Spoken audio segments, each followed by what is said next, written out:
Welcome back. We got Pierce and Cyrus on the panel this week. Alright guys, tough loss this weekend at Nebraska. We fell 55-7. A lot of positives, a lot of negatives. What do you guys take away from this game? Alright, I take away that two of our best players got injured. Other than that, they just completely outmanned us. They were just overall a better team. Armstrong is a lot better than I thought he was. I'll give him that. He does have a good arm, and FAU's logo will be on ESPN for the rest of the year, because it will take a lot to beat the one-handed catch behind the back. No, it's behind the back, not one-handed. But Greg, he did look inconsistent at best, because I think during game week they cut his reps a little bit, because obviously to get Quez ready.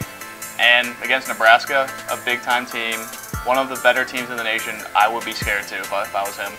If this was against Tulsa or Wyoming, I would be a little bit more concerned. But if Greg does end up starting this week, if Quez can't go, I would think he would be better just because he would be taking all the reps this week. I was shocked. I did not think that Nebraska would cover the spread. The spread was initially, it was 24 and then it moved down to 21 points, or 21 and a half, and I mean, they won 55-7. They covered pretty easily. I thought that the first opening drive, we saw a lot of great things. The offense was very productive. Really, the turning point with the game came when we missed the field goal. That was really huge. That kind of took all of the momentum out of the Owl sails, and then Nebraska scored right before the halftime, 24-7. Quick 3-and-out, scored again, 31-7, game over. I mean, no coming back from that. But I saw a lot of good things in the first half. I was really disappointed with Greg's performance. A lot of people feel like Greg Hankerson is, next in line to be the starting quarterback once Quez graduates, or probably, overtake Quez down the line. And we had 0 first downs in the third quarter. 0 first downs. That's very disappointing. I didn't see that out of Hankerson at all.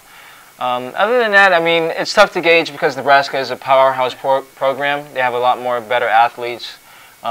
Front seven definitely outweighs our offensive line and defensive line. So, I mean, it's hard to take away anything negative other than the fact that, I mean, we tried hard. We gave great effort. We never quit. So, I mean, it's tough to gauge. But the loss was definitely very, very disappointing. Yeah, it was definitely a disappointing loss. I mean, I thought we could do really well, and I was very happy once they scored a touchdown. We came back right away, scored a touchdown, Lefty Whitehead. I mean, I feel like the offense looked good that first half, and then once Quez got injured, the offense just couldn't do anything. Defensively, I mean, we just couldn't stop them. But going up against a powerhouse running back and that offense, I mean, it's kind of hard to stop a powerhouse team like that. So. Well, what surprised me the most was defensively they were passing the ball on us. Like, we're supposed to have a great secondary, and the fact that Armstrong, like Pierce said, I mean, he really surprised me. I didn't see any of that. I mean, in the bowl game he was pretty good, but like, I did not see him passing for that many yards against our secondary. Yeah. That was very disappointing. And then injuries kind of, like Pierce mentioned, kind of really caught up to us with, Smith being out and then Quez being hurt in the second quarter. That definitely deflated any possibility of us coming back. So it was a very humbling game for sure for the Partridge era. Very humbling for sure. Okay.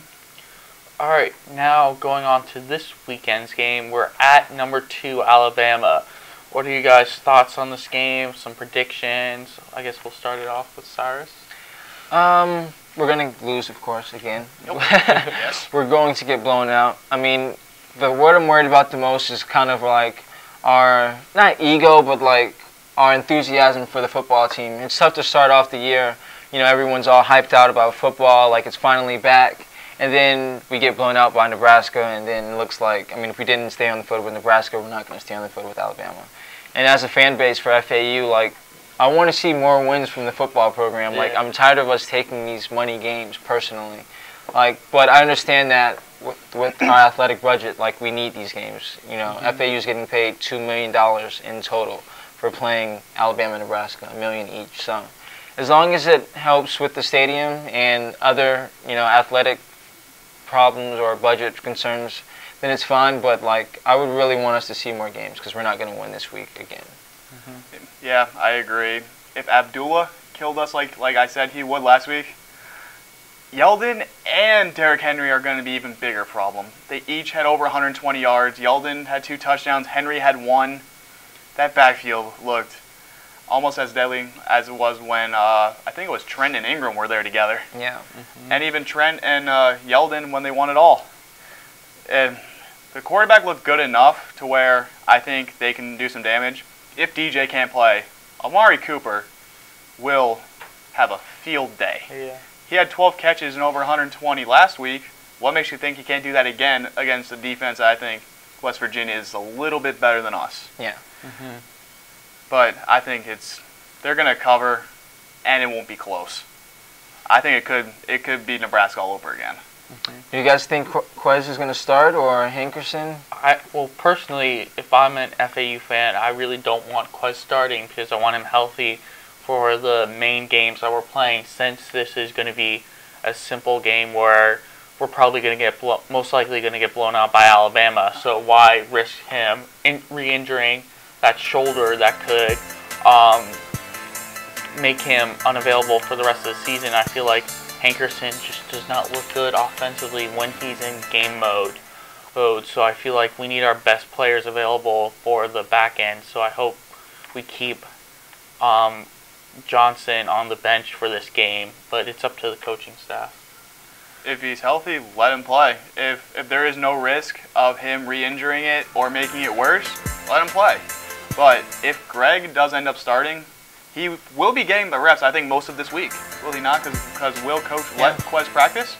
Probably not. So if Greg gets the reps, and prepares as if he's a starter, he will develop the chemistry with Willie, with Lucky, with DeLeon, and with his 2 running backs. I think it was all chemistry because, and also, once you're starting quarterback, something just mentally just goes. Mm-hmm. And then you, lose 2 of your leaders. Something just goes, and I think psychologically they were out of it after DJ and Quez got hurt. Greg never had a chance. Yeah, sure. Yeah. I agree. But should we continue to take on these games, or? As long as the stadium gets paid off, and then on the budget, we need to get better boosters. So we need to pull the miracle like App State did to Michigan for that to happen. But until we get those boosters, we have to do it to fund the athletic program. I mean, I agree with Pierce. We got to keep on doing these games, and it stinks because we're going to get blown out, and essentially they're paying us just for a preseason game. But we're essentially in Conference USA if we want to become in the American Conference or ACC or whatever. We still need to play these games so we can build our team and get the talented players that we need to recruit, and that happens we need the money for that. So we still have to play these, but I would like what you said earlier to see more home games playing against teams that we can compete with and possibly getting a better record, because I feel like same here. I hate seeing us going 7 or 6, 6 and 6, and all that. So, well, NFL season's coming up. First games are finally, this weekend. Finally, NFL. All right, what are some predictions for you guys? Some surprise teams that a lot of people think that may make it to the playoffs, that you guys feel like aren't going to make the playoffs. Let's start our talking. All right. My shock, the Panthers are going first to worst. They have no chance in that division. You lose your top 3 receivers with Steve Smith, Brandon LaFell, and Ted Ginn Jr., along with your number 1 receiver being a rookie.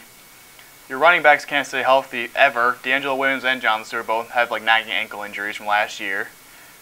They will have to rely on that defense because I don't think Cam can do it on his own. I don't think he is that kind of quarterback. He's not like Peyton Manning or Aaron Rodgers where they can go do it on their own.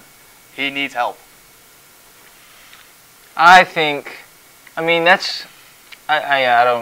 think Carolina's going to be good. Yeah. I think my prediction is going to be, a surprise prediction out there. I feel like Houston is going to win the AFC South. I really think that the injuries kind of depleted the team last year. I expect Clowney to be Defensive Rookie of the Year. I really like Houston. I feel like Fitzpatrick could do a capable job. And, now that he has really great weapons around him, provided Arian Foster stays healthy, which is the key to the season for them. But I really feel like Houston's going to win the AFC South. I don't think Indianapolis made incremental changes with their defense to stop anyone, and with Houston having Watt on one end and Clowney on the other, they could really get after Andrew Luck. So I think Houston wins 9-7, 10-6, good enough to AFC South. That's my surprise. Oh, wow. Well, my surprise is I feel like the Chiefs are going to go 8-8 this year. I feel like this team, they relied on Jamar Charles so much that teams are just going to play for that. And Alex Smith did look good, but also they had that defense that really the first 8 games of the season really shut down teams. So, and I don't see that defense being the same. They lost Brendan Flowers because of cap issues, and that defense line's getting older, and I don't see them getting that same pass rush. So I feel like they're going to finish 3rd or maybe even 4th in the AFC West, because I really think Oakland could maybe have a solid year this year. They got some young talent that can really turn that program around. But I know it's early. Any Super Bowl predictions right now, or you guys got to wait and see? Super Bowl, I'm not even thinking about the Super Bowl. I'm just trying to enjoy football while we have it still. I really think that San Francisco is probably going to get there. I like San Francisco versus, I want to say Denver, but I think it's going to be San Francisco versus New England. San Francisco versus New England, and San Fran finally takes it. So I think San Francisco is going to win it all this year. Okay. I can't see the Niners getting there. I just think they dig themselves in too big of a hole early, because you have Aldon Smith. You don't have him in the first 9 games. Bowman's out at least the first half of the year with a torn ACL, MCL, that freak injury. One of the grossest things I've ever seen. But I have a shock. New Orleans is going back. That is the best New Orleans team I have seen since they won. You got Jimmy Graham paid. He will be happy. Drew Brees I think is a top 3 quarterback in this league. Best safety tandem with Jarius Byrd and Kenny Vaccaro. Brandon Cooks, Cyrusson has seen him a lot. Yeah. That speedster. Along with Drew Brees and that high-powered offense. Drew Brees has had 4 straight 5,000-yard seasons. He is due for another one. This team is just stacked with talent in the NFC. And I think we'll put up enough points to beat Seattle and get past that defense. They will be playing Denver, and New Orleans will win in a shootout. Okay. I like your guys' picks, but I mean, from what I've seen this preseason so far, the Seahawks just look like they're on that level that they were again last year. And I feel like watching what the Broncos have done this offseason and this preseason, they look like right now Seahawks and Broncos are the 2 teams that I feel like are going to make it again. And right now I would have to say Seahawks would win it just because of that defense. But it's only the first week. But right now there's a lot of teams that I still feel like could make it. Long year. Well, that's it for this week. Tune in for next week, and we'll see you guys later.